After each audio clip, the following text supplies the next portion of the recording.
Hello, boys and girls. This is Mrs. Jones, your New Albany principal. I'm going to read you a story called The Frog Principal by Stephanie Colmanson.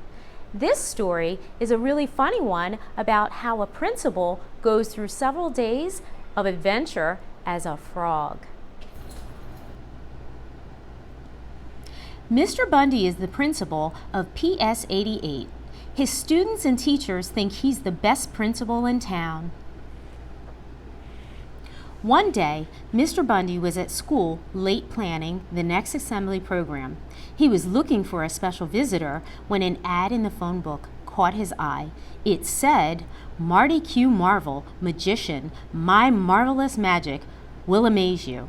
The kids would love a magic show, thought Mr. Bundy. He called Marty Q. Marvel and asked to see some of his tricks. In no time, a man wearing a black cape and a magician's hat tripped into Mr. Bundy's office. "Whoops, Marty Q. Marvel here. Allow me to amaze, amuse, and confuse you," he said. "May I see some educational tricks, please?" asked Mr. Bundy. "I like my students to learn from our visitors."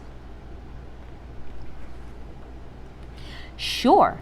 One math lesson coming right up," said Marty Q. Marvel. "Watch my hat and tell me how many birds come out." He began to recite, "And a 1, and a 2, and a 1, 2, 3. Come out, birds, fly to me." Marty tapped his hat once, twice, 3 times. No birds. He turned his hat upside down and shook it hard. Not a feather.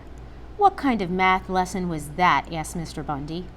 I guess that was my lesson on zero. Let me try my science lesson. It's on amphibians." Before Mr. Bundy could tell the magician he'd seen enough, Marty was waving his magic wand in Mr. Bundy's direction, saying, "He lives in a wood, in a pond or a bog. He used to be a principal, but now he's a frog." Poof! Mr. Bundy suddenly felt small, strange, and slimy. "Ribbit, ribbit," he said. He cleared his throat, then tried again. Thank goodness for real words came out. "What have you done to me?" croaked Mr. Bundy. "Whoops! It looks as though I turned you into a frog," said Marty Q. Marvel. "It's amazing. That trick never worked before." "Kindly unwork it," said Mr. Bundy. He was hopping mad. "I'll check my instruction book," said Marty. He pulled a rabbit, some flowers, a deck of cards, and a small book out of his bag. He flipped through the book. "Buenos dias, muchas gracias, ¿qué pasa?" "Whoops, this is my Spanish dictionary. My instruction book must be at home. I'll be right back," said the magician, tripping out the door. It was a long night for Mr. Bundy. The sun went down. The sun came up. There was no sign of Marty Q. Marvel. Finally, Mr. Bundy heard footsteps outside his office. His heart leaped in his little green chest. "Good morning, Mr. Bundy," called a voice. Oh no, it was Miss Moore, the vice principal. "I can't let her see me this way," thought Mr. Bundy. He scrawled a note that said, "Family emergency. Be back soon." Then he hopped from his chair to his desk, to the window, and out across the schoolyard. As he watched his beloved students and teachers go by, Mr. Bundy considered his life as a frog. "Even though I'm small, green, and slimy, I can still be a good principal, can't I?" he wondered. He hopped over to a pond to think. Mr. Bundy's skin was dry, and the water looked awfully good. Splash! Mr. Bundy dove in for a swim. "Wow! These frog legs are amazing," he thought, kicking around the pond. A fly whizzed by. Without thinking, Mr. Bundy flicked out his tongue. Zap! He caught the fly. Not bad, he thought. At recess, a group of kids came outside to play softball. A girl named Keisha hit the ball, and it went flying. Roger, Hector, and Nancy all ran after it. "Uh-oh, I think the ball landed in the pond," said Roger. "What will we do now?" asked Nancy. A voice called, "I can help you." "Who said that?" asked Hector. They all thought the voice was coming from the water, But the next instant, a frog jumped out from behind the cattails and said, "It was me." "Huh?" said Roger. "A talking frog?" "You may consider me an exception to the rule," said Mr. Bundy. "I am a frog, I can talk, and I can get you your ball." The kids could hardly believe their eyes and ears. Things like this happened only in fairy tales. "I want one thing in return," continued the frog. "I want to be your principal." But we already have one," said Hector. "That's right, he's the best," said Nancy. That made Mr. Bundy proud. He wanted to continue being their principal, even if he was a frog. "It's up to you," said Mr. Bundy.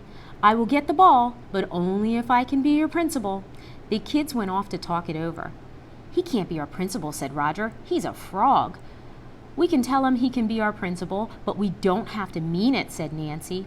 "I guess it's the only way to get our ball back," said Hector. So the kids told the frog it would be okay. "Do you promise?" asked Mr. Bundy. "We promise," said the kids, crossing their fingers behind them. Mr. Bundy hopped into the pond and got the ball.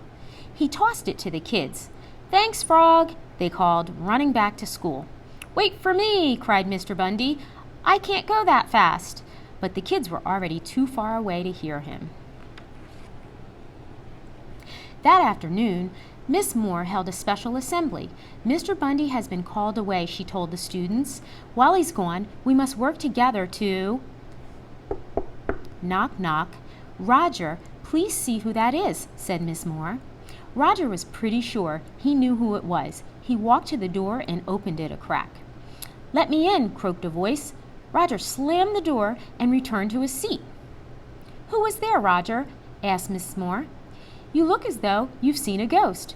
"It's not a ghost, it's a frog," called Alice, a kindergarten student. By now, half the school had heard about the talking frog, and Alice had a habit of telling the truth, no matter what. "Will someone please tell me what's going on?" asked Miss Moore. The kids told her the whole story. "We promised the frog he could be our principal," said Roger. Miss Moore thought her students were joking. She couldn't wait to see what they were up to. "A promise is a promise," she said. "If you promise the frog he could be your principal, you have to let him in." Roger opened the door. Mr. Bundy, the frog principal, walked down the aisle and up to the stage. Poor Miss Moore almost fainted.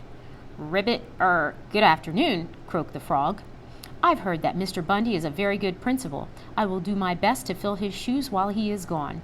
Of course, they may be a little large for me. Ha ha." No one else laughed. They were too stunned. "It must be a computer trick," whispered one of the teachers. "It will be business as usual until Mr. Bundy returns," continued the frog principal. "In fact, you may call me Mr. B." After the assembly, Mr. B made school rounds, hopping up and down the halls. He was almost trampled by two students racing by. "No running in the halls, please," called Mr. Bundy. The two students, Keisha and Max, stopped and looked around. "I'm down here," Mr. B reminded them. Max looked down. "This is so weird," he whispered to Keisha. "No kidding," said Keisha. "We almost squished our principal." In the gym, the kids were playing leapfrog. Mr. Bundy couldn't resist. He hopped in and leaped over Hector's shoulders, then hopped back out.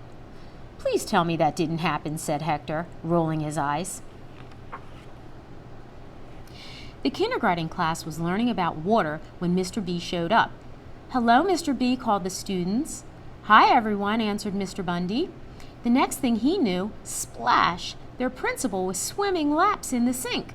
They tried their best not to giggle. "Very refreshing," said Mr. Bundy. "Here, Mr. B," said Alice. She handed him a paper towel to dry off with. "Thank you very much," said Mr. Bundy. He went out, leaving a trail of small puddles behind him.